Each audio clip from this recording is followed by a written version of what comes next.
آپ سب آزاد ہیں اپنی مسجدوں میں جانے کے لیے اور کسی بھی ہزاروں قربانیوں اور طویل جد و جہد کے بعد ملا یہ جو پیارا پاکستان، قائد اعظم کی لازوال محنتوں کی داستان، ہجرتیں، عصمتیں، بہتا خون، ہزاروں کہانیاں، ہزاروں باب، عظمت رفتہ کی پہچان ہے قائد اعظم کی لازوال محنتوں کی داستان۔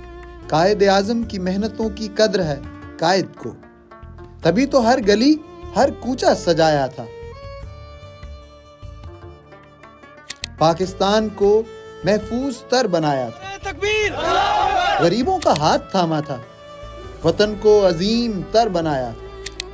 کڑا وقت ہے آج مگر پھر ایک بار، قائد اعظم کے نظریے پر قائد ہیں تیار، پاکستان کو ہر مشکل سے نکالنے کے لیے، اسے پھر سے عظیم تر بنانے کے لیے۔ سالگرہ مبارک قائد۔